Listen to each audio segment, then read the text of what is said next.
Once upon a time. Welcome to Grandma's story.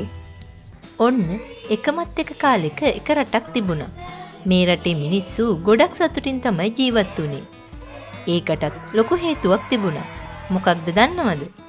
මේ රට පාලනය කරපු රජතුමා බොහොම යහපත් රජ කෙනෙක් හින්දා තමයි එහෙම වුනේ.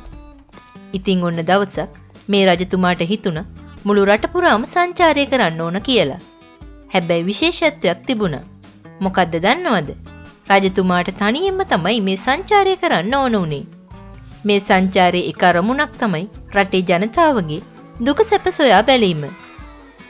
ඔන්න දුවේ පුතේ මේ රජතුමා දවසක් තනියෙන්ම පයින්ම මේ ගමන යන්න පටන් ගත්තා. යන අතරමඟ හමු වෙන මිනිස්සුත් එක්ක කතා බහ කරන්න මේ රජතුමා අමතක කළේ නෑ. ඉතින් මිනිස්සුන්ට ගොඩාක් සතුටු හිතුණා.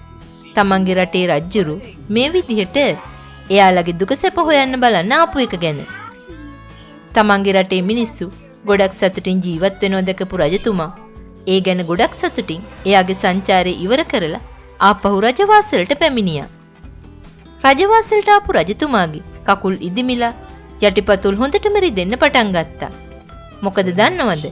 රටේ පාරවල් ගොඩක් හදලා තිබුණේ කළුගල් තලලා දාලා. සමහර පාරවල් එහෙමවත් තිබුණේ නැහැ. ගොඩක් අමාරුයි ඒවයි ඇවිදින්න. ඉතින් මේ රජතුමාට ලොකු දුකක් ඇති වුණා. මහ ජනතාවටත් මේ කටුක මාර්ගෙහිඳ ගොඩක් දුක් වේදනා විඳින්න වෙනව නේද කියලා රජතුමාට තේරුණා. වහාම අමාත්‍ය මණ්ඩලයේ රැස් කරපු මේ රජතුමා රටේ සියලුම පාරවල් සම්වලින් ආවරණය කරන්න කියලා අණකලා. මුළු රාජසභාවෙම කසුකුසුවක් පැතිරෙන්න පටන් ගත්තා. අමාත්‍ය මණ්ඩලයේ මතය වුණේ රටේ සියලුම මාර්ග සම්වලින් ආවරණය කරන්න නම් විශාල මුදල් ප්‍රමාණයක් වගේම විශාල සම්ප්‍රමාණයකුත් අවශ්‍ය වෙනවා. ඉතින් මේ වැඩේට විශාල මුදල් ප්‍රමාණයක් වැය වෙනවා කියලා අමාත්‍ය මණ්ඩලය රජතුමාට කිව්වා. ඔන්න මේ අතරේ එක බුද්ධිමත් ඇමති කෙනෙක් රජතුමාට මෙහෙම කිව්වා.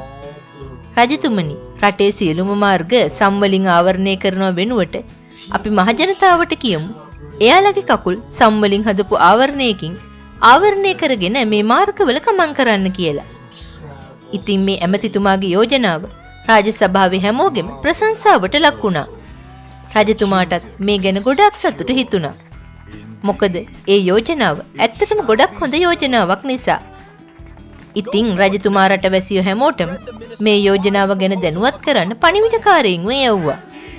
ඊට පස්සේ මේ රටේ හැමෝම සතුටින් සම්වලින් ආවරණය කරපු පාවහන් දාගෙන මේ රටේ පාරවල් වල ඇවිදින ගම තමන්ගේ එදිනෙදා කටයුතු කරගත්තා.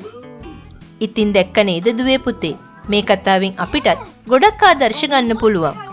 ප්‍රශ්නයක් බුද්ධිමත්ව විසඳන්නේ කොහොමද කියලා වගේම අපි තේරුම් ගන්න ඕන අපිට මුළු ලෝකයක්ම හදන්න අමාරුයි.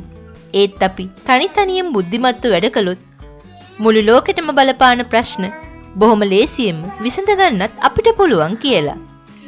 Thank you for watching Grandma's story. See you again with another magical tale.